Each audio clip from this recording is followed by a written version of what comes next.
அமைச்சர் பல்லவி இருக்காங்க இல்லையா, அவங்கள ஸ்பூஃப் பண்ற விதமா கை குழந்தைய வந்து கையில புடிச்சுக்கிட்டு ஒரு பொம்மையை உள்ள வச்சு அது பார்க்க நமக்கே ஒரு மாதிரி கோவம் வந்துச்சு. இதை ஸ்பூஃப் பண்ணி கேவலமா ஒண்ணு பண்ணிருந்தாங்க. கரெக்டா பாத்தீங்கன்னா நான் சொல்ல அந்த நபர் அவர் வந்து அந்த காரை ஓட்டி இறங்கி வரும்போது ஒரு குழந்தை கையில கொண்டு வரது. அப்ப பக்கத்துல சொல்றாங்க குழந்தைலாம் கூப்பிட்டு வர வேண்டாம் வச்சுக்கோ அப்படின்னு சொல்லிட்டு. இதான் சொல்லுவாங்கல்ல பல்லவி கர்மான்னு சொல்லிட்டு போயிட்டு இருக்கு. இப்போ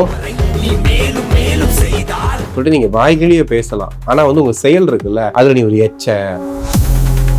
டிஎம்கே சார்ந்தவங்க என்ன சொல்றாங்க அப்படின்னா, நாங்க விஜய்ன்ற பேரே மென்ஷன் பண்ணலையே அப்படின்னு. டோட்டலா அவங்க வந்து இது என்ன முட்டு கொடுக்குறதுன்னு தெரியாம ஏன் வந்து இப்ப கரூருக்கு அவர் போக கூடாது, அவர் போட என்ன பிரச்சனை, அதுக்கே நீங்க வழக்கு போட்டீங்க, அப்படி வழக்கு போடலாமான்னு சொன்னதுக்கு நீதி கொட்டு வச்சு அமிச்சாருலான்னு கேட்டா அப்படிலாம் ஒண்ணு கொட்டலாம் அவங்களுக்கு நாங்க தான் வந்து வாபஸ் வாங்கிட்டோம். போகக்கூடாது என்று திமுக மனு தாக்கல் செய்தது, உச்சநீதிமன்றம் அதை தள்ளுபடி செய்து விட்டது அப்படின்னா சரி. அப்போ உச்சநீதிமன்றம் இன்னைக்கு கரூர் சம்பவம் தொடர்பா முதலமைச்சர் விஜய் உள்ளிட்டோர் பேச தடை விதி அப்படின்னு சொல்லலையா? இல்ல போரே கிங் மேக்கர் திருமா அப்படின்னு சொல்லிட்டு இருந்தோம். இனிமேல் வந்து அவர் வந்து பிஸ் மேக்கர் அப்படின்னு சொல்லலாம், மாத்தி பேசலாம். அதுக்காக மாத்தி மாத்தி மாத்தி மாத்தியா பேசுறது அப்படிங்கிற மாதிரி தான் இருக்கு. நாங்க வந்து நட்போடு இருந்தோம், இப்ப இருக்கிறோமான்னு கேட்டா அதுக்கு பதில் இல்ல, நாங்க நட்போடு இருந்தோம் அப்படின்னு எனக்கு மண்ட குழம்புது. என்னதாங்க சொல்ல வரீங்க, என்னதான் நடக்குதுங்க அப்படின்னு சொல்லிட்டு நாம் தமிழர் கட்சி கரூர்ல விஜயவர்கள் போய் சந்திக்கிறதையும் அந்த அரசு வேலை கொடுக்கறதுக்கும் எதிராக வந்து மனு போட்டிருக்காங்க நாம் தமிழர் கட்சி சேர்ந்த ஒருத்தர். அப்படின்னும் போது இவங்க திமுக விட இவங்க ரொம்ப ஃபாஸ்டா இருக்காங்க. கரூர் சம்பவத்துல ஒருவேளை விஜய் மேல ஒரு விஷயத்த பண்ணி அவர் மேல வழக்கு போட்டு அவரை வந்து உள்ள வச்சிருந்தோம் அப்படின்னா இந்நேரத்துக்கு தான் நடந்திருக்குமா அப்படிங்கிற மாதிரி ஒரு விஷயத்த வந்துட்டு திமுக பரப்பிட்டு இருக்கு. நீங்க ஒருவேளை அந்த டைம்ல நடந்த சம்பவ டைம்ல அவர் மேல வழக்கோ இல்ல அவரை லைட்டா நீங்க ஏதாவது ஒரு விஷயத்த வந்து டிஸ்டர்ப் பண்ணிருந்தீங்க அப்படின்னா கண்டிப்பா 200 இடம் ஈஸியா ஜெயிச்சு.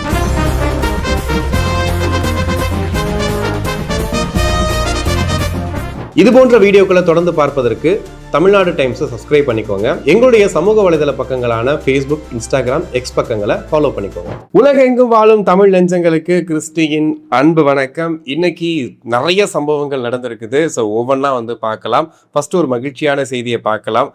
டாஸ்மாக் ஊழியர்கள் கடந்த 20 ஆண்டுகளா அவங்க தொடர்ந்து போராட்டமா ஒரு கோரிக்கையா முன் வச்சுட்டு இருந்த விஷயம் என்ன அப்படின்னா அவங்களுடைய ஊதிய உயர்வு. ஏன்னா அவ்வளோ நேரம் வேலை பார்க்குறோம், நிறைய ரிஸ்கான வேலையாகவும் இருக்குது, அங்கே வேலை பார்க்கறதுனால இருக்கக்கூடிய பிரச்சனைகளும் ஏகப்பட்டது இருக்குது. பட் இருந்தாலும் அங்கே வேலை பார்க்கறதுக்கான ஊதியம் சரியாக கிடைக்கல அப்படின்ற மாதிரி சொல்லியிருந்தாங்க. இந்த பாட்டிலுக்கு 10 ரூபாய் அப்படின்ற இந்த எக்ஸ்ட்ரா வாங்குறதுக்கு ரீசனே சில இடங்கள்ல இந்த மாதிரி தான் இருக்கு, இதுக்காக தான் வாங்குறோம் அப்படிங்கிற மாதிரியும் நிறைய விஷயங்கள் பேசியிருந்தாங்க. ஸோ அவங்களுக்கு இன்னைக்கு ஒரு மகிழ்ச்சியான செய்தி வந்து வெளியாயிருக்கு. மதுவிலக்குத்துறை அமைச்சர் விக்னேஸ்வரன் என்ன பண்ணியிருக்காரு அப்படின்னா 25% வந்து அவங்களுக்கு ஊதிய உயர்வு கொடுக்கப்பட்டிருக்கு. ஒரு மதுபான கடையில், அதுவும் அரசு நடத்தப்படக்கூடிய ஒரு மதுபான டாஸ்மாக் கடைகளில் வந்துட்டு வேலை செய்யக்கூடிய ஊழியர்கள் இவ்வளவு நாட்கள் இவ்வளவு கோரிக்கைகளோட காத்துட்டு இருந்தாங்க அப்படிங்கிறதே பெரிய ஆச்சரியம் தான். ஸோ அப்படி காத்துட்டு இருந்தவங்களுக்கு இன்னைக்கு வந்துட்டு 25%, அதாவது வந்து பார்த்தீங்கன்னா அரசு செலவினத்தில் 110.74 கோடி செலவில் வந்துட்டு அவங்களுக்கு ஊதிய உயர்வு கொடுத்துருக்குறாங்க. அதுலேயும் குறிப்பாக வந்து இஎஸ்ஐ அப்படிங்கிறது இன்னைக்கு அரசு வேலையும் சரி தனியார் வேலையில் பார்க்குறவங்களும் சரி அந்த இஎஸ்ஐ அப்படிங்கிறத வந்துட்டு மெச் பண்ணியிருப்பாங்க. நம்ம குடும்பத்தில் இருக்கிறவங்க யாருக்காவது வந்து மருத்துவ தேவைகள் இருந்துச்சு அப்படின்னா நம்ம ஹாஸ்பிட்டலில் பார்த்துக்கலாம் அப்படிங்கிறது. இன்னும் பல ஊழியர்களுக்கு கிடைக்கலன்ற அந்த வருத்தம் இருந்துச்சு. டாஸ்மாக் ஊழியர்களுக்கு இதுவரை அது கொடுக்கப்படலைங்கிறது பெரிய ஆச்சரியமாக இருக்குது. ஸோ இந்த செய்திக்கு அப்புறம் தான் வந்து இதெல்லாம் வந்து வெளியே வருது. ஸோ இன்னைக்கு இஎஸ்ஐ அப்படிங்கிறதும் அவங்களுக்கு கொடுக்கப்பட்டிருக்கு அப்படின்னு சொல்கிறாங்க. அதாவது எவ்வளோ சம்பளம் ஏற்றிருக்காங்க அப்படிங்கிறது வந்துட்டு அவங்க பார்க்குற வேலையை வச்சு பார்த்தோம் அப்படின்னா விற்பனையாளர்கள் டாஸ்மாக் விற்பனை பண்ணுவாங்க இல்லையா, அவங்களுக்கு வந்து 15,530 தான் பழைய ஊதியமா இருந்துச்சு. இப்போ புதிய ஊதியம் என்ன அப்படின்னா 19,413 ரூபாய். மேற்பார்வையாளர்களுக்கு வந்து 17,850 ரூபாய் இருந்தது, இப்போ 22,313 ரூபாயா மாறி இருக்கு. உதவி விற்பனையாளர்களுக்கு வந்து 14,030 ரூபாய், இப்போ வந்து 17,925 ரூபாயா வந்து மாறி இருக்கு. இதனால வந்து மதுபானத்தோட விலை ஏறுமா அப்படின்னு கேட்ட கேள்விக்கு மதுபான விலையெல்லாம் எந்த மாற்றமும் கிடையாது, முழுக்க முழுக்க அரசு செய்யக்கூடிய விஷயம் அப்படின்ற மாதிரி தான் சொல்றாங்க. ஏற்கனவே இந்த டாஸ்மாக் கடைகள் மூடப்பட்டது அப்படின்னும் போது ஒரு பக்கம் மக்களுக்கு மகிழ்ச்சியான செய்தியா இருந்தாலும் அதுல வேலை பார்த்த ஊழியர்கள் என்ன பாவம் பண்ணாங்க அப்படின்னும் போது அவங்களுக்கான மாற்று வேலைகளை தயார் பண்ணிட்டு இருக்கோம்னு சொல்லி சிஎம் விஜய் அவர்கள் சொல்லியிருந்தாரு. இப்போ அப்படி வேலை பார்த்துட்டு இருக்கக்கூடிய மதுபான ஊழியர்கள் ஊழியர்கள் ரொம்ப நாள் கோரிக்கையாக வச்சிருந்தது என்ன அப்படின்னா, இந்த மாதிரி எங்களுக்கு ஊதிய உயர்வு வேணும் அப்படின்னு. ஸோ அதற்கான ஒரு முக்கியமான விஷயத்த இன்னைக்கு பண்ணியிருக்காங்க. ஸோ உண்மையிலே வந்து இது ஒரு மாற்றமாக தான் பார்க்கணும். இவ்வளவு நாட்கள் அவங்கள வந்துட்டு இந்த மாதிரி நடத்தியிருக்காங்க அப்படிங்கிறதே வந்துட்டு ரொம்ப மோசமான விஷயம்தான். ஸோ அட்லீஸ்ட் இந்த மாதிரியான ஊதிய உயர்வு கண்டிப்பாக அவங்களுக்கு ஒரு லைஃப்பில் ஒரு நல்ல விஷயத்த நல்ல மாற்றத்தை உண்டு பண்ணணும் அப்படின்ற மாதிரி தான் இருக்குது. ஸோ நல்ல மாற்றமாக தான் பார்க்குறோம். ஸோ எப்படி வந்து தவறு செய்யும்போது நம்ம வந்துட்டு அதை வந்துட்டு கண்டித்து சொல்கிறோமோ அப்படின்ற மாதிரி ஒரு நல்ல விஷயம் நடக்கும்போது கண்டிப்பாக அதை வரவேற்று தான் ஆகும். ஸோ தாவேகா அரசு பண்ண இந்த மாற்றத்துக்கு பெரிய வாழ்த்துக்கள், தேங்க்ஸ். அண்ட் அப்புறமா வந்து பார்த்தீங்கன்னா நேற்றுலேருந்து ஒரு வீடியோ வந்து பயங்கரமாக வந்து போயிட்டுருக்கு. என்னென்னா, ஒரு அம்மா வந்து கோர்ட்டு வாசலில் அப்படி பேசிட்டே நடந்து வராங்க. என்ன சொல்கிறாங்க அப்படின்னா, நம்ம பார்க்காத கேஸா, நம்ம பார்க்காத ஜெயிலா, என்ன பெருசாக ஒரு 5 வருஷம் ஜெயிலில் போட்டுருவாங்களா, வா பார்த்துக்கலாம் அப்படிங்கிற மாதிரி வந்துட்டு பேசிட்டு வருவாங்க. யார்ரா இந்த அம்மான்னு சொல்லி நானும் பார்த்துட்டு இருக்கேன். பார்த்தா ட்விட்டரில் வந்துக்கிட்டே இருக்குது, தொடர்ந்து வந்துக்கிட்டே இருக்குது.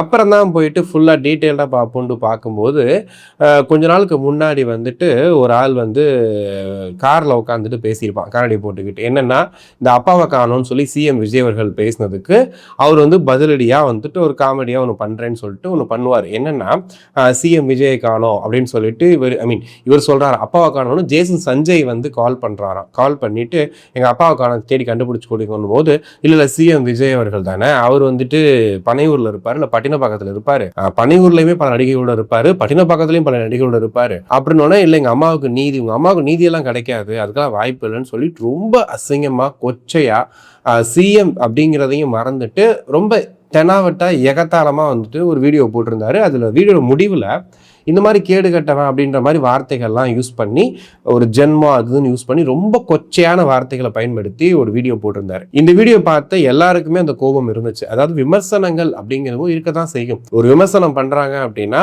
ஓகே, ஒரு ஆட்சி மேல ஒரு ஆள் மேல விமர்சனம் வைக்கிறது ரொம்ப ஈஸி. ஆனா இது தனிப்பட்ட முறையில அவரை கொச்சப்படுத்துற மாதிரி, அசிங்கப்படுத்துற மாதிரி ஆதாரமற்ற குற்றச்சாட்டை, அதுவும் ஒரு சிஎம்மா இருக்கக்கூடியவரை 1.5 கோடி பேர் ஓட்டு போட்டு ஜெயிக்க வச்ச ஒருத்தரை நீங்க அசால்ட்டா வீடியோல பேசினா சும்மா இருக்க முடியுமா அப்படின்ற மாதிரி ஒரு நிறைய விஷயங்கள் கொந்தளிச்சு பேசினாங்க.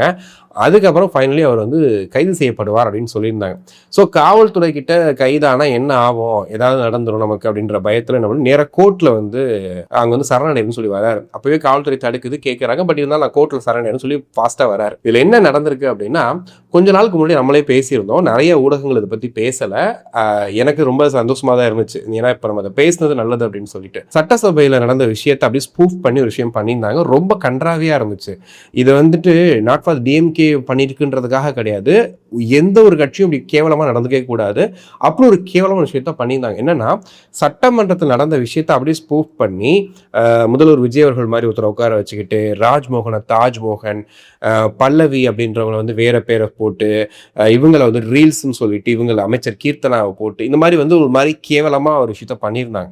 இதில் அமைச்சர் பல்லவி இருக்காங்க இல்லையா, அவங்கள ஸ்பூஃப் பண்ணுற விதமாக கை குழந்தைய வந்து கையில் பிடிச்சிக்கிட்டு ஒரு பொம்மையை உள்ளே வச்சு அதில் வந்து ஒரு இதை வந்து துண்டை போர்த்திக்கிட்டு நிற்கிற மாதிரி வந்து பண்ணியிருந்தாங்க. அது பார்க்க நமக்கே ஒரு மாதிரி கோவம் வந்துச்சு. ஏன்னா அவங்க பிரச்சாரத்தில் நிற்கும் போது நிறைமாத கர்ப்பிணியாக இருந்தாங்க, அப்புறம் குழந்தை பெற்றுக்கிட்டாங்க, அந்த குழந்தைய தூக்கிட்டு வர்றாங்க. இதில் என்ன பெருசா அவங்க தாவேகா எம்எல்ஏ அந்த பல்லவி சொல்கிற விஷயமே அதுதான். என்ன சொன்னாங்க அப்படின்னா, இந்த மாதிரி வந்துட்டு நான் ஒரு பாவலா பண்ணணும், நான் வந்து ஒரு மாதிரி உங்கள் முன்னாடி வந்துட்டு ஒரு பாவத்தை காட்டணும் அப்படின்னா நான் தான் ஜெயிச்சிட்டேன், நான் இதுக்கப்புறம் என்னத்தை நான் வந்து உங்களுக்கு பாவலா காட்ட போகிறேன், நான் வந்து பெருசாக உங்களுக்கு முன்னாடி சீன் போட போகிறேன், ஒன்றுமே கிடையாது, ஒரு பரிதாபமான இதுவான காட்டுறதுக்கு ஒன்றுமே கிடையாது அப்படின்னு சொல்லிட்டு அவங்க கொண்டு வராங்க. இதை ஸ்பூப் பண்ணி கேவலமாக ஒன்று பண்ணியிருந்தாங்க. கரெக்டாக பார்த்தீங்கன்னா, நான் சொல்ல அந்த நபர் அவர் வந்து அந்த காரை விட்டு இறங்கி வரும்போது அவரோட குழந்தை கையில் கொண்டு வரது. அப்போ பக்கத்தில் சொல்கிறாங்க, குழந்தைலாம் கூப்பிட்டு வர வேண்டாம் வச்சுக்கோ அப்படின்னு சொல்லிட்டு. இதான் சொல்லுவாங்கல்ல பல்லவி கர்மான்னு சொல்லிட்டு போயிட்டு இருக்கு இப்போ. ஏன்னா அன்னைக்கு நீங்கள் அசிங்கமாக ஒரு விஷயம் பண்ணீங்கல்ல, இன்னைக்கு கர்மா பாருங்க, உங்கள் குழந்தைய நீங்கள் தூக்கிக்கிட்டு நீங்கள் ஒரு பரிதாப நிலை வர மாதிரி ஒரு விஷயத்த வந்து உருவாயிடுச்சு இல்லையா. எப்போவுமே நம்ம என்ன லெவலுக்கு போனாலும், இல்லை நம்ம வந்து பெரிய ஆளுங்க அப்படி இருக்காங்கன்றது இருந்தாலுமே, மனிதாபிமானமோ ஒருத்தங்களை டிக்னிட்டியோட பேசணுங்கிறத ரொம்ப மனசில் வச்சுக்கணும். அப்படி இல்லாமல் நாங்களாம் பெரிய கொள்கை இன்டலெக்சுவல்ஸ், நாங்கள் வந்து பயங்கரமான ஆளுங்க, நாங்கள் நினச்சா வந்து தமிழ்நாட்டையே தலைகளாக மாற்றிடுவோம், நாங்கள் அந்த கிளி கிழிப்போம் இந்த கிளி கிழிப்போம்னு சொல்லிட்டு நீங்கள் வாய்கிழியே பேசலாம். ஆனால் வந்து உங்கள் செயல் இருக்குல்ல, அதில் நீ ஒரு நீங்கள் அந்தளவுக்கு கேவலமாக ஒன்று பண்ணீங்க. இன்றைக்கி ஆப்போசிட்டாக வந்து உங்களுக்கே அமைஞ்சிருச்சு. கடைசியில் பரபரன்னு கொண்டு போயிட்டு அவர் வந்து உள்ளே வந்துட்டு சரணடைஞ்சிட்டாரு. பட் இருந்தாலும் உண்மை என்ன அப்படின்னு கேட்டிங்கன்னா, இந்த மாதிரி பேசுறவங்களை வந்துட்டு உடனே வந்து தாவேக்கா உள்ள வச்சிருது, சிஎம் மேல விமர்சனம் வந்தாலே உள்ள வச்சிடுறாங்க அப்படின்னு சொல்றாங்க. விமர்சனம் வைக்கிறது நிறைய பேர் வைக்கிறாங்க, ஏகப்பட்ட பேர் வைக்கிறாங்க. ஆனா தனிப்பட்ட முறையில் அவங்க மனைவியை குறித்து, அவங்க குழந்தைய குறித்து, அவங்க பையனை குறித்து இருக்கிற எல்லாரையும் அசிங்கப்படுத்தி ஒரு விஷயம் பண்ணும்போது கண்டிப்பாக யாராலையும் பொறுத்துக்க முடியாது. காவல்துறையிட்ட வழக்கு வந்திருக்கு, வழக்கு அவங்க வந்துட்டு விசாரணை நடத்தி அவங்க வந்து கைது பண்ணுறாங்க. இதானப்பா உலக வழக்கம். ஸோ அந்த மாதிரி தான் இருக்குது. இதை வந்து அவங்க வந்துட்டு எங்களை அடக்க பார்க்குறாங்க, பிசுக்க பார்க்குறாங்கலாம் சொல்லிட்டு இந்த ஒருத்தர்லாம் ரிலீஸ் ஆகிட்டு வீடியோ ஒன்று பண்ணிட்டு வந்தார் இல்லையா, என்ன சார் எஸ்ஐ சார் ஒரே பைத்தியமாக இருக்குது அப்படின்ற மாதிரிலாம் சொல்லிட்டு, அந்த மாதிரிலாம் வந்துட்டு நடக்குது இல்லையா. எல்லா கூத்தையும் வந்து பார்க்க தான் வேண்டியிருக்கு. நேற்று ஒரு தரமான ஒரு முட்டை பார்த்தேன். என்னன்னா, டிஎம்கேல சரவணன் சொல்லிட்டு ஒரு வழக்கறிஞர் இருக்காரு. திமுக வந்து இந்த வழக்கு போட்டுச்சு இல்லையா, இந்த மாதிரி வந்து கரூருக்கு வந்துட்டு முதலமைச்சர் விஜய் அவர்கள் போகக்கூடாது, அவர் போனா வந்து இந்த மாதிரி வந்து மாத்திடுவார் வச்சிருவாருன்ற மாதிரிலாம் ஒரு வழக்கு போட்டிருந்தாங்க. அதுக்கு நீதிமன்றம் பயங்கரம் பதிலடி கொடுத்து அனுப்பிச்சிருச்சு. இதை ஒரு டிபேட்ல ஒரு ஆங்கர் கேள்வியா கேட்கிறாரு. அதுக்கு டிஎம்கே சரவணன் வந்து அதை மாத்தி மாத்தி விடுறாரு. அவர் ரொம்ப தெளிவாக கேட்குறாரு. இவர் சரண் என்ன சொல்கிறாரு அப்படின்னா, இந்த மாதிரி எங்கேயாவது இப்படி இருந்திருக்கா, எங்கேயாவது வந்து அந்த இடத்துல வந்து விஜய் போகக்கூடாதுன்னு சொல்லியிருக்கா, நீங்கள் எப்படி வந்து அதை மென்ஷன் பண்ணி சொல்கிறீங்கன்னு சொல்லி, நான் டிஎம்கே சரண் மட்டும் கிடையாது, நான் 2-3 டிபேட் பார்த்தேன். 2-3 டிபேட்லேயும் இதே மாதிரி டிஎம்கே சார்ந்தவங்க என்ன சொல்கிறாங்க அப்படின்னா, நாங்கள் விஜய்ன்ற பேரே மென்ஷன் பண்ணலையே அப்படின்னு. அப்புறம் எப்படிப்பா நீதிபதி கரெக்டாக வந்துட்டு இதை கேட்குறாரு அப்படின்னு ஆங்கர் கேட்குறாரு. ஏங்க நீங்கள் விஜய்னு மென்ஷன் பண்ணலன்னு சொல்கிறீங்க, அப்போ வந்து நீதிபதி என்ன சொல்கிறாரு அப்படின்னா, தனிப்பட்ட முறையில் வந்துட்டு அவங்க கரூர் வழக்கை பற்றி பேசக்கூடாது, அவங்க யாரும் முதலமைச்சர் விஜய் உட்பட யாரும் பேசக்கூடாதுன்னு சொல்லிட்டு நாங்கள் சொல்கிறதுக்கு எங்களுக்கு என்ன உரிமை இருக்குது, அவங்களுடைய பேச்சு உரிமையை வந்துட்டு பறிக்கிற மாதிரி இல்லையான்னு சொல்லி நீதிபதி கேட்டிருக்காரு. அப்போ நீதிபதி இப்படி கேட்டிருக்காருன்னா அவராக வந்து நானோதயம் வந்து கேட்டிருப்பாரு, நீங்கள் எதுவுமே சொல்லாமே அவர் வந்து கேட்டிருப்பாரு. ஸோ வந்து டோட்டலாக அவங்க வந்து இது என்ன முட்டு கொடுக்குறதுன்னு தெரியாமல், இவங்க மட்டும் இல்லை நிறைய டிஎம்கே பீப்புள் வந்து அந்த டிபேட்ஸில் வந்து உட்காந்துக்கிட்டு என்ன சொல்கிறது, எப்படி இது பண்ணுறது. ஏன்னா அவங்க என்ன சொல்கிறாங்க, நாங்கள் விஜய் பேரையே இழுக்கலைங்க, நாங்கள் விஜய் பேரையே போடலைங்க, நாங்கள் சொல்லவே இல்லைங்க அப்படின்னு சொல்லிட்டு அந்த இதை மாற்றிட்டே இருக்காங்க. கரூரில் என்ன ஆச்சு தெரியுமா, கரூரில் அவங்க ஒருத்தர் இப்போ விஜய் அவர்கள் பேசிகிட்டு இருக்கும்போதே வந்துட்டு ஒருத்தரை வந்து இறந்தவரை போட்டிட்டு போனாங்க, நீங்கள் தெரியுமா பார்த்தீங்களா வச்சிங்களான்னு சொல்லிட்டு அதே தான் பேசுகிறாங்களே ஒழிய, ஏன் வந்து இப்போ கரூருக்கு அவர் போகக்கூடாது, அவர் போனால் என்ன பிரச்சனை, அதுக்கே நீங்கள் வழக்கு போட்டீங்க, அப்படி வழக்கு போடலாமான்னு சொன்னதுக்கு நீதிபதி கொட்டு வச்சு அமிச்சார்லான்னு கேட்டால், அப்படிலாம் ஒன்று கொட்டலாம் அவனுக்குலாம் நாங்கள் தான் வந்து வாபஸ் வாங்கிட்டோன்னு. ஐயா ராசா தள்ளுபடி பண்ணிடுவேன்னு சொன்னார், நீ வாபஸ் வாங்கினாலும் வேறு சாய்ஸே கிடையாது உனக்கு, நீ வாபஸ் வாங்கிட்டு வெளியே போனால் சொன்னார். இதுதான் நடந்த விஷயம். இது தெளிவாக எல்லாருக்கும் தெரிஞ்சு போச்சு. ஆனால் அது எப்படியாவது சொல்லி இல்லைங்க அப்படிலாம் கிடையாதுங்க, அப்படிலாம் இல்லைங்க, நாங்கள் தோக்கலைங்க அப்படின்னு சொல்லிட்டு. ஆனால் டிவி சேனல்ஸையும் சொல்லணும். டிவி சேனல்ஸ் நிறைய பேர் பார்த்தீங்கன்னா டைட்டிலேயே விஜயிடம் மீண்டும் தோற்ற திமுக, மீண்டும் வெற்றி பெற்ற தாவேகா, மீண்டும் வெற்றி அடைந்த விஜய் அப்படி மேலே போட்டு கண்டிப்பாக வந்து பயங்கர காண்டித்து விட்டுருக்காங்கன்னு நினைக்கிறேன். பயங்கரமான கோவத்தில் தான் இருக்காங்க அந்த விஷயத்தை பொறுத்த வரைக்கும். அடுத்ததான் வந்து கிங் மேக்கர் திருமா அப்படின்னு சொல்லிட்டு இருந்தோம். இனிமேல் வந்து அவர் வந்து ட்விஸ்ட் மேக்கர் அப்படின்னு சொல்லலாம். ஏன் அப்படி சொல்கிறேன் அப்படின்னா, ஒரு மனுஷன் மாற்றி பேசலாம், அதுக்காக மாற்றியா பேசுறது அப்படிங்கிற மாதிரி தான் இருக்குது. தேர்தலுக்கு முன்னாடி வரைக்கும் ஒரு பேசிய பேச்சுக்களை பார்த்தோம். இந்த மாதிரி வந்துட்டு 2026 அரசியல் களமே மாறப்போகுது, அந்த திசையே மாறப்போகுது, வேற ஒரு புதிய ஒரு பரிணாமத்தை உண்டாக போகுதுன்னு சொன்னார். அப்போவே ஒரு சலசலப்பு ஏற்பட்டவர்கள தாவேகா தான் சொல்கிறாரா அப்படிங்கிற மாதிரி. அதுக்கப்புறம் தொங்கு சட்டசபை அமையறதுக்கு வாய்ப்பு இருக்குது, அதில் வந்து நம்மளுடைய விடுதலை சிறுத்தைகள் வந்து ஒரு முக்கியமான ஒரு பங்காற்ற போகுது அப்படின்னு சொன்னார். அதுக்கப்புறம் பிரஸ் மீட்ல நான் எப்போ சொன்னேன் தொங்கு சட்டசபைன்னு, அப்படிலாம் நான் எதுவுமே சொல்லலையே அப்படின்னு சொல்றாரு. அடுத்ததாக கூட்டணியை பற்றி பேசும்போது நாங்கள் திமுக கூட்டணியில தான் இருக்கோம் அப்படின்னு தேர்தலுக்கு முன்னாடி சொல்றது, தேர்தலுக்கு அப்புறமும், தேர்தல் முன்னாடி சொல்றது ஓகே, நீங்கள் கூட்டணியில் இருந்தீங்க ஓகே, தேர்தலுக்கு அப்புறமா திமுக கூட்டணியில் இருக்கிறத நாங்கள் பரிசீலிக்கிறோம் அப்படின்னாரு. அப்புறமா திமுக கூட்டணியிலேருந்து வெளியே வந்துட்டோம் அப்படின்னாரு. வெளியே வந்துட்டோன்ற எப்படி சொன்னாலும் அவங்க வெளியே அமிச்சிட்டாங்க அப்படின்னு சொன்னார்.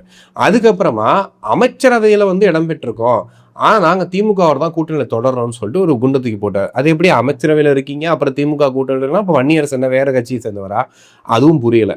சரி ஓகே. அதுக்கப்புறம் என்னன்னு பார்த்தீங்கன்னா, இப்போ ரீசெண்டாக சொல்கிறாரு, நாங்கள் வந்து நட்போடு இருந்தோம், இப்போ இருக்கிறோமான்னு கேட்டால் அதுக்கு பதில் இல்லை, நாங்கள் நட்போடு இருந்தோம், அதுக்காக நாங்கள் தாவேகா கூட்டணியில் இருக்கிறோம்னு சொல்ல முடியாது அப்படின்னு எனக்கு மண்டை குழம்புது. என்னதாங்க சொல்ல வரீங்க, என்னதான் நடக்குதுங்க அப்படின்னு சொல்லிட்டு சுத்தமாக வந்து புரியவே இல்லை. ஒரு பக்கம் வந்து சொல்கிறாரு, நான் கிங் மேக்கராக இருந்திருக்கேன் டிவிகே ஜெயிச்சதுக்குன்னு சொல்லிட்டு கல்யாண மேடைகள்லாம் போய் பேசும்போது நான் கிங் மேக்கராக இருந்திருக்கேன், டிவிகே வந்து இன்னைக்கு வந்துட்டு ஆட்சி பண்ணுறதுக்கு அப்படின்ற மாதிரி அங்கே ஒன்று பேசுகிறாரு.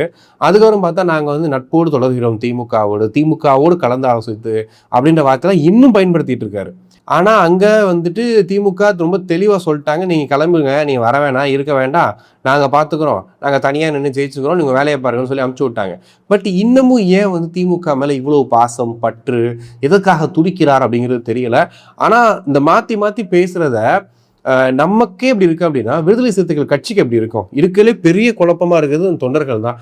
சிறுத்தைகள் இப்ப யாரு பக்கம் நிக்கிறதுனே தெரியல. அவங்களுக்கு இப்ப டிவிகேல கூட்டணியோட இருக்கமா, இல்ல டிஎம்கே கூட்டணியில இருக்கமா, இல்ல தனியா இருக்கமா, ஒண்ணுமே புரியல. ஆனா வன்னியரசு அவர்கள், அமைச்சர் வன்னியரசு உண்மையிலேயே ரொம்ப தெளிவா, ஏன்னா சொல்லுவாங்கல்ல, காலம் வந்து ஒரு விஷயத்த ஒருத்தன் கையில கொடுத்துருக்கு அப்படின்னா அதை பயன்படுத்த தெரியாதவன் முட்டாள் அப்படின்னு சொல்லுவாங்க. அப்படி ஒரு விஷயம் வந்து அமைச்சர்ன்ற பதவி அவருக்கு கிடைச்சிருக்கு. 2 நாள் கனவு அந்த விடுதலை சிறுத்தைகள் கட்சிக்கு. அந்த கனவை நம்மளால எந்த அளவுக்கு யூட்டிலைஸ் பண்ணிக்க முடியுமோ அந்த அளவுக்கு ரொம்ப அழகா அமைச்சர் வன்னியரசு யூட்டிலைஸ் பண்ணிட்டு இருக்காரு. அவருடைய டெய்லி ஒர்க்கே பார்த்தீங்கன்னா அவ்வளோ சூப்பரா இருக்கு. வந்தவங்களை உட்கார வச்சு அவங்கள பேசி அவங்கள்ட்ட இருந்து அந்த கோரிக்கைகளை வாங்கி அதை வந்து பரிசீலனை பண்ணி அதை உடனடியாக வந்து நடைமுறைப்படுத்துறதுக்கு என்னென்ன விஷயங்கள் பண்ணணுமோ நம்ம அமைச்சராகக்கூடிய 5 ஆண்டுகளை பண்ணி முடிச்சாலும் அவர் ஒரு பக்கம் போயிட்டு இருக்காரு. இவர் என்னடானா இன்னும் நாங்கள் கூட்டணிக்கு போறோமா, நல்ல வேலை இவர் அமைச்சர் ஆகல. இவர் அமைச்சர் வேலையை விட்டுட்டு கூட்டணியில் இருக்கமா இல்லையா, இல்ல போலாமா வேணாமான்னு சொல்லி செய்தியாளர் சந்திப்புலேயே வந்து வாழ்க்கையை ஓட்டியிருப்பாரு. மொத்தம் 5 வருஷம் இதுலேயே போயிருக்குன்னு நினைக்கிறேன். உண்மையிலேயே ரொம்ப டிசப்பாயிண்டிங்கா இருக்கு. ஒரு முடிவெடுங்க. ஏன்னா விடுதலை சிறுத்தைகள் கட்சி கிங் மேக்கர்னு கேட்டா கிங் மேக்கர் தான். அவங்க ரொம்ப வருஷமா கிங் மேக்கரா தான் இருந்திருக்கிறாங்க திமுகவுக்கு. அப்படி இருக்கும்போது இப்போ அவங்க ஒரு புதிய சக்தியை ஆதரிச்சு அதுலயே போயிட்டு இருக்காங்க. உங்க கட்சியை பலப்படுத்துறதுக்காக தான் அவர் கூட்டணியிலும் பங்கு அதிகாரத்திலும் பங்குன்னு சொல்றாரு. அப்ப அதிகாரத்தில் பங்குன்னும் போது நீ ஏன் வந்து அதை வந்துட்டு நீங்க கையில எடுத்து அந்த விஷயத்தை நோக்கி போகாம இன்னமும் குழப்பிக்கிட்டு இல்லைங்க அப்படி கிடையாதுங்க இப்படி கிடையாதுங்க, ஏன் அமைச்சர் கூட போங்க, போய் உங்க ஊர்களுக்கு கூடிய பிரச்சனைகளை தீருங்க, நெடுநாள் பஞ்சாயத்துகள் எத்தனையோ இருக்குது அத்தனையிலும் தீர்த்து வைங்க, அந்த ஆட்சி பண்ணாத இந்த ஆட்சியை வச்சு பண்ணிக்கோங்க, உங்களுக்கு தான் அதிகாரத்தில் பங்கு இருக்கு இல்லையா, நீங்க பண்ணலாம் இல்லையா, இதை விட்டுட்டு திமுகவிடம் கேட்டுவிட்டு திமுகவிடம் இதனாலதான் தெளிவா கொத்தடிமைன்னு சொல்லிட்டு ஈஸியா வந்து நேம் பண்ணிட்டு போயிடுறானுங்க. ஸோ இந்த விஷயத்துல இருந்து வெளியே வந்தா மட்டும்தான், திமுக இருந்து வெளியே வந்தா மட்டும்தான் திருமாவர்கள் ஒரு தனிச்சையா அவர் வந்து அடுத்த லெவல்ல முன்னேறுவார் அப்படிங்கிற மாதிரி இருக்கு. அப்படி என்னதாங்க திமுக உங்களுக்கு பண்ணுச்சுன்னு எனக்கு தெரியல.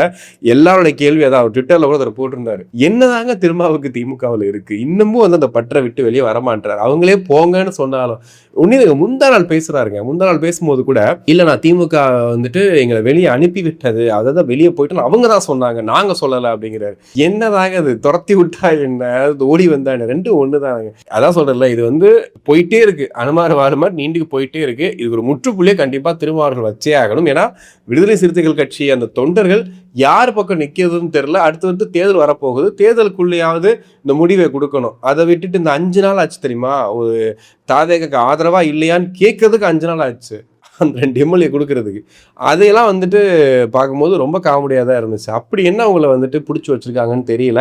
எவ்வளவு நாட்கள் நம்ம கிங் மேக்கரா இருக்குது, எப்போ கிங்காக மாற போறோம், இதே கேள்வியை திருமாவர்கள்ட்ட கேட்டுகிட்டே இருக்கணும்னு நினைக்கிறேன். அப்போ கேட்டே இருந்தால் அவருக்கே புரிய வரும்னு நினைக்கிறேன். அவ்வளோ நாட்களாக கிங் மேக்கர்னே இருக்கீங்க, எப்போ கிங்காக போறீங்க, உங்க இருந்து ஒருத்தர் அமைச்சர் ஆகிட்டாரு, அடுத்த அளவுக்கு முன்னேறதுக்கான வழிகளை பாருங்க அப்படிங்கிற மாதிரி தான் வந்துட்டு விடுதலை சிறுத்தைகள் அந்த தொண்டர்களே சொல்ல ஆரம்பிச்சிட்டாங்க. ஸோ அடுத்ததான் வந்து நாம் தமிழர் கட்சி இன்னைக்கு என்ன நடந்துட்டு இருக்கு அப்படிங்கிறதே வந்துட்டு புரியல. நாம் தமிழர் கட்சி கரூர்ல விஜயவர்கள் போய் சந்திக்கிறதையும் அந்த அரசு வேலை கொடுக்கறதுக்கும் எதிராக வந்து மனு போட்டிருக்காங்க நாம் தமிழர் கட்சி சேர்ந்த ஒருத்தர். அப்படின்னும் போது இவங்க திமுக விட இவங்க ரொம்ப ஃபாஸ்டா இருக்காங்க அப்படிங்கிற மாதிரி தான் இருக்கு. ஏன்னா இந்த விஷயத்தை பொறுத்த வரைக்கும் இந்த அரசு வேலை கொடுக்கறது அப்படிங்கிறது நேற்றே நம்ம பேசியிருந்தோம், நிறைய பேர் வந்து அதை கொச்சைப்படுத்தி பேசினாங்க அப்படின்னு சொல்லிட்டு. அந்த விஷயத்த நாம் தமிழர் கட்சி இன்னும் அதிகமாக கையில் எடுத்து ஒரு எல்லை மீறி வந்து அதை வந்து விமர்சனம் பண்ணுறாங்க, ரொம்ப அசிங்கமாக விமர்சனம் பண்ணுறாங்க. யார் வீட்டு காசை யார் எடுத்து கொடுக்குற, யார் இதை பண்ணுற அது பண்ணுற அப்படின்ட்டு. கள்ளச்சாராய வழக்கில் வந்துட்டு கள்ளச்சாராயம் குடிச்சு இறந்து போனாங்க இல்லையா, அவங்க குடும்பத்துக்கு ஒரு நிதி நிவாரணம் கொடுக்கும்போது வந்துட்டு எழுந்த ஒரு விமர்சனங்களையும் பார்த்தோம். சரி ஓகே கொடுத்தது ஓகே தான்றே பார்த்தோம். அப்பெல்லாம் வந்து சத்தமே இல்லாமல் இருந்த சில கட்சிகள் இன்னைக்கு ஒரு குடும்பத்துக்கு அரசு வேலை, அதில் பாதிக்கப்பட்ட எல்லாருக்குமே அப்படின்னு பார்க்கும்போது அதுலேயே வந்து எம்ப்ளாய்மெண்ட் எக்ஸ்சேஞ்ச் படிஞ்சிருப்பாங்க, அந்த குடும்பத்தோட ஒட்டுமொத்த ஒரு சோர்ஸையும் வந்து ஒருத்தர் பார்த்துட்டு இருந்திருப்பாரு. ஸோ அவருக்கு வந்து வேலை அப்படின்ற போது அவருக்கு அடுத்து யார் இருக்காலும் அவங்களுக்கு அந்த வேலையை கொடுக்கலாம், அதனால அந்த குடும்பத்தோட முன்னேற்றத்துக்கு இது பண்ணலாம். ஏன்னா அந்த இழப்புக்கு ஈடு செய்யறதுக்கு என்ன பண்ணுறதுன்னு தெரியாது. ஒருவேளை அதை பண்ணால் அது ஒரு மாதிரி ஒரு ஈடு செஞ்ச மாதிரி இருக்குன்றதுக்காக தான் ஒரு விஷயத்த பண்ணுறாங்க. ஆனால் அதில் வந்து இவ்வளவு விஷயத்த வந்து இவங்க உட்செலுத்துறாங்க அப்படின்னா சம்திங் இஸ் ராங். ஒருவேளை அந்த அரசு வேலை வந்து அந்த குடும்பங்களுக்கு போய் சேர்ந்துருச்சு அப்படின்னா இந்த கரை வந்து தாவேக்கா ஒட்டி விலகிடும் அப்படின்னு நினைக்கிறாங்களா, இல்லை வந்து அப்படி சேர்ந்துட்டா அது சரியாக வந்துடாது, அடுத்த கட்ட தேர்தலுக்கு அது ரொம்ப வந்து அது ஒரு யூஸ்ஃபுல்லான விஷயமா மாறிடும்னு நினைக்கிறாங்களான்னு தெரியல. ஆனால் அது எங்கேயோ ஒரு இடத்துல வந்து இடிச்சுக்கிட்டே இருக்கு. ஆனால் சிபிஐ வழக்கு ஒரு பக்கம் போயிட்டு இருக்கு. அது வந்து தீர்ப்பு வந்ததுக்கு அப்புறம் தான் என்ன நடக்க போகுது அப்படிங்கிறது தெரியும். இருந்தாலும் நாம் தமிழர் கட்சி இல்லை இவ்வளோ முனைப்போடு செயல்படுறாங்க அப்படின்னா கொஞ்சம் டவுட்டாக தான் இருக்குது. ஏன்னா வந்து அவங்களுடைய போக்கு எல்லாமே கொஞ்சம் திமுகவுக்கு ஆதரவாக தான் போயிட்டுருக்கு ரீசெண்ட் டைம்ஸில். ஸோ மேபி வந்து இந்த அம்பாசமுத்திரம் அந்த தொகுதியில் வந்து சீமானவர்கள் பொது வேட்பாளராக நிற்பாரான்ற அந்த கேள்வியும் இருந்துச்சு. அதுக்கு இல்லைன்னு சொல்லிட்டு தமிழ் சொல்கிறாங்க. பட் இருந்தாலும் தெரியல, பொறுத்திருந்து பார்ப்போம். அடுத்ததான் அமைச்சர் கீர்த்தனா அவர்கள் நேற்று அவங்க பண்ண விஷயத்த வந்து பேசியிருந்தோம். இன்றைக்கி அவங்க வந்து விளக்கமும் கொடுத்துருந்தாங்க. இதில் வந்து நானும் வந்துட்டு அந்த தமிழ் வழிக்கு வேண்டியதான் பயின்றேன். அந்த வீடியோ வந்து எனக்கு தெரியாமல் எடுத்த வீடியோ, அது வந்து ஒரு நியூஸ் தொலைக்காட்சி எடுத்த வீடியோ, அதில் வந்து வெளியான வீடியோன்னு சொல்லிட்டு அவங்க சொல்லியிருக்காங்க. பட் இருந்தாலும் அமைச்சராகிய நீங்கள் சுற்றி என்ன நடக்குது, யார் நம்மளை பார்த்துட்டு இருக்காங்க, என்னென்ன கேமராஸ் நம்ம எடுத்துகிட்டு இருக்காங்க அப்படிங்கிறத கொஞ்சம் நோட் பண்ணணும். ஏன்னா என்ன நடந்தாலுமே உங்களை டார்கெட் பண்ணி அடிக்கிறாங்கன்னு தெரிஞ்சு போச்சு. அப்படி தெரியும் போது நீங்கள் அதை எல்லாத்தையும் நோட் பண்ணி பார்க்கணும். அதையும் தாண்டி நீங்கள் அந்த குழந்தைகிட்ட பேசும் ரொம்ப சாதாரணமான ஒரு அக்கா மாதிரி தான் பேசினேன் அப்படின்ற மாதிரி நீங்கள் அமைச்சர் ராஜ்மோகன் கூட சொல்லியிருக்காரு. ஸோ நீங்கள் அப்படி பேசுறதா இருந்தாலுமே அது வீடியோ எடுக்கும் போது அது ரொம்ப தெளிவாக நீங்கள் நோட் பண்ணணும். இன்னொன்று ஒரு நல்ல விஷயமா நான் பார்க்குறது என்ன அப்படின்னா, நேற்று அந்த வீடியோக்கு கீழே நிறைய கமெண்ட்ஸ் வந்துச்சு. அதுக்கு அமைச்சர் கீர்த்தனா ஆக்டிவாக இருந்து அதுக்கு ரிப்ளையும் பண்ணிட்டு இருந்தாங்க எல்லா கமெண்ட்ஸ்க்குமே. ஸோ நம்ம மேலே ஒரு தப்பு இருக்குது அப்படின்னும் போது நான் அப்படி தான் பண்ணுவேன் போ அப்படின்ற ஆட்டிடியூட் இல்லாமல் இறங்கி வந்து பதிலும் சொல்கிறாங்க, விளக்கமும் கொடுக்குறாங்க. அதுவே நல்ல விஷயம். பட் இருந்தாலும் இது ரொம்ப அதிகமாகிட்டு இருக்கும்போது உங்கள் மேலே நெகட்டிவ் அதிகமாக பரவுமே தவிர நீங்கள் கொடுத்த விளக்கம் அதிகமாக பரவாமல் போயிடும். அதை வந்து தடுக்கிறதுக்கு ஒரு கூட்டம் இருக்கும். ஸோ அதையும் வந்து மைண்டில் வச்சுக்கணும். ஸோ இந்த மாதிரி தவறு இனிமேல் நடக்காதுன்னு சொல்லியிருக்காங்க. ஸோ பொறுத்திருந்து பார்ப்போம். அதுக்கப்புறம் 2 நாளாக ஒரு விஷயம் ஓடிட்டு இருக்கு. கரூர் சம்பவத்தில் ஒருவேளை விஜய் மேலே ஒரு விஷயத்த பண்ணி அவர் மேலே வழக்கு போட்டு அவரை வந்து உள்ளே வச்சிருந்தோம் அப்படின்னா இந்நேரத்துக்கு தான் நடந்திருக்குமா அப்படிங்கிற மாதிரி ஒரு விஷயத்த வந்துட்டு திமுக பரப்பிட்டு இருக்கு. என்ன சொல்றாங்கன்னா, இந்த மாதிரி கரூர் வழக்குல அவர் வந்து கைது பண்ணி உள்ள வச்சிருக்கலாம், இல்லை வந்து அவர் மேலே வழக்கு தொடர்ந்துருக்கலாம், அவர் ஏதாவது பண்ணியிருக்கலாம் அப்படின்னு சொல்லி விஷயம் போயிட்டு இருக்கு. ஆனா உண்மை என்னன்னா, நீங்க ஒருவேளை அந்த டைம்ல கரூர் வழக்கு அந்த டைம் நடந்த சம்பவ டைம்ல அவர் மேல வழக்கோ இல்லை அவரை லைட்டா நீங்க ஏதாவது ஒரு விஷயத்த வந்து டிஸ்டர்ப் பண்ணியிருந்தீங்க அப்படின்னா கண்டிப்பாக 200 இடம் ஈஸியாக ஜெயிச்சிருப்பாரு. நான் அன்னைக்கும் அதே தான் நினச்சிட்டு இருந்தேன். கரூர் சம்பவம் டைமில் எல்லாரும் நினச்சிட்டு இருந்த மாதிரி எல்லாரும் விஜய் தான் வந்து இதை பண்ணிட்டாரு, விஜய் தான் காரணம்னு சொல்லி யாருமே சொல்ல. இன்கேஸ் அந்த இறந்த குடும்பம் கூட சொல்லலை. அந்த அளவுக்கு விஜய் மேலே அந்த பற்று வந்து குறையவே இல்லை. ஆனால் திமுக தான் தொடர்ந்து சொல்லிகிட்டே இருந்தாங்க. ஸோ ஒருவேளை திமுக ஒரு கட்டத்துக்கு மேலே போய் யோசிச்சு அவர் மேலே கையை வச்சுருந்தாங்க அப்படின்னா அவர் வந்து கிட்டத்தட்ட 200 தொகுதி ஈஸியாக ஜெயிச்சுட்டு போயிருப்பாரு அப்படின்றது தான் இப்போ வந்து ரிப்ளையாக போயிட்டுருக்கு. ஏன்னா அந்த டைம் நடந்த விஷயம் வந்து எல்லாருமே அந்த இது பண்ணும்போது ஓகே ஏதோ ஒன்று பண்ணிட்டாங்கன்ற மாதிரி ஒரு பக்கம் போனாலும் இன்னொரு பக்கம் வந்து இல்லை விஜய் மேலே தப்பு இல்லை அப்படின்ற மாதிரி தான் அப்பையும் போயிட்டு இருந்துச்சு. இப்போ வரைக்கும் அந்த மைண்ட் செட்டில் தான் இருக்காங்க. ஸோ அப்படி இருக்கும்போது ஒருவேளை அவர் மேலே கை வச்சுருந்தாங்கன்னா அது பரிதாபமாக போய் அது எங்கேயோ போய் நின்றுருக்கும். அது ஒரு வரலாற்று வெற்றியாக வந்து மாறி இருக்கும். ஸோ நல்ல வேளை அதை வந்து பண்ணலை அப்படிங்கிற மாதிரியும் பேசிகிட்டு இருக்காங்க. நிறைவாக வந்து அமைச்சர் ரமேஷ் அவர்கள் ரொம்ப சிறப்பாக வந்து தன்னுடைய பணியை மேற்கொண்டுட்டு இருக்காரு அப்படிங்கிறத தொடர்ந்து பார்த்துட்டே இருக்கோம். அதில் திருச்சியில் வந்துட்டு ஒரு குறைதீர்க்கும் கூட்டம் நடந்திருக்குது. எப்போவுமே அமைச்சர் குறைதீர்க்கும் கூட்டம் அப்படின்னு நினச்சிங்கன்னா என்ன பண்ணுவாங்கன்னா, இங்கேருந்து மேலே அமைச்சர் உட்காந்துருப்பாரு, அவங்கள்ட்ட மனு கொடுப்பாங்க, டைரெக்டாக அமைச்சர் வந்து அவங்கள்ட்ட பேசுவார், பேசிட்டு அப்படியே வந்து அனுப்பிச்சி விட்ருவாங்க. ஆனால் இப்போ இவர் என்ன பண்ணியிருக்காரு அப்படின்னா, ஒவ்வொருத்தங்களுடைய நாற்காலி பக்கத்துலேயும் அமர்ந்து அந்த மனுவை கையில் வாங்கி படித்து பார்த்து அதில் என்னென்ன குறைகள் இருக்குன்னு அவங்கக்கிட்ட கேட்டு தெரிஞ்சுக்கிட்டு எல்லா விஷயத்தையும் வந்து உள்வாங்கிக்கிட்டு எல்லாத்தையும் பேசிட்டு பண்ணிவிட்டு அதுக்கப்புறமா அனுப்பிச்சி வச்சுருக்காரு. அதாவது இந்த விஷயம் வந்து இதை வந்து எல்லாரும் என்னென்னா சும்மா விளம்பரத்துக்கு பண்ணுறாங்க, சும்மா ரீல்ஸ் மாதிரி பண்ணுறாங்க, நிறைவேறிடுமா அப்படின்ற மாதிரிலாம் யோசிக்கும் போது பக்கத்தில் உட்காந்துட்டு குறைகளை கேட்டதுக்கப்புறம் ஒரு அமைச்சராக விடுங்க, ஒரு மனுஷனாக வந்து அவங்க குறைகளை வந்து நினச்சி கூட பார்க்க முடியாத அளவுக்கு யாரும் இருக்க மாட்டாங்க. ஸோ அப்படி கேட்கும்போது கேட்குற இவருக்குமே இது செஞ்சு கொடுத்துடணுன்ற ஒரு நம்பிக்கை வந்துடும், ஒரு மைண்ட் செட் வந்துடும். அதே மாதிரி அவங்களுக்குமே கண்டிப்பாக வந்து அமைச்சர் காது கொடுத்து கேட்டார், இது நடந்துருன்ற நம்பிக்கையோடு அவங்க போயிருப்பாங்க. அது நடக்கணும். ஸோ இதுதான் நம்மளுடைய ஆசையும். ஆனால் இந்த ஒரு முன்னெடுப்பு உண்மையிலேயே ஒரு மிகப்பெரிய மாற்றமாக தான் இருக்குது. அமைச்சர் ரமேஷ் அவர்கள் தாவேக்காவோட அடுத்த கட்ட ஒரு என்ன சொல்றது, அடுத்த கட்ட ஒரு தலைவராக வந்து எமர்ஜ் ஆகிட்டு இருக்காரு மட்டும் ரொம்ப தெளிவாக தெரியுது. எனக்கு தெரிஞ்சு ஃபியூச்சரில் அவர் வந்துட்டு ஒரு முக்கியமான பொசிஷனில் தாவேக்கால இருப்பார். விஜய் அவர்களுக்கு அடுத்தபடியாக இருக்கக்கூடிய அந்த ஒரு லிஸ்ட் இருக்கு இல்லையா, ஆதவ் அர்ஜுனா புஷியா நடந்திருக்காங்க இல்லையா, அந்த லிஸ்ட்டுக்கு மேலே வந்து அமைச்சர் ரமேஷ் போகிறதுக்கான வாய்ப்புகள் நிறையவே இருக்குது. ஏன்னா அவருடைய நடவடிக்கைகள், பேசுகிற விதம், அவருடைய ஆட்டிடியூட், பிஹேவியர் எல்லாமே டோட்டலாக அமைச்சர் ஆனதுக்கப்புறம் வந்து டோட்டலாக மாறி இருக்குது. அவருடைய பார்வையில், அவருடைய பாதையில் ரொம்ப கரெக்டாக போயிட்டுருக்காரு. எவ்வளோதான் வந்து அவர் வந்துட்டு நீங்கள் ஜாதி அது இதுன்னு சொல்லி போட்டு அமுக்கிட்டே இருந்தாலும் அவர் தன்னுடைய பாதையில் கரெக்டாக அப்படியே சீரிய முறையில் போயிட்டே இருக்காரு. ஸோ கூடிய சீக்கிரம் வந்து அவர் அந்த பிளேஸையும் அடைவார் அப்படின்ற மாதிரி தான் இருக்குது. ஸோ நீங்கள் வீடியோ பார்த்துருப்பீங்க, உங்களுக்கு என்ன தோணுது, இப்போ நடக்கக்கூடிய கூத்துக்களை பார்த்து நீங்கள் என்ன நினைக்கிறீங்க அப்படிங்கிறத கமெண்ட்ஸில் சொல்லுங்கள். மீண்டும் இன்னொரு வீடியோவில் சந்திப்போம். நன்றி.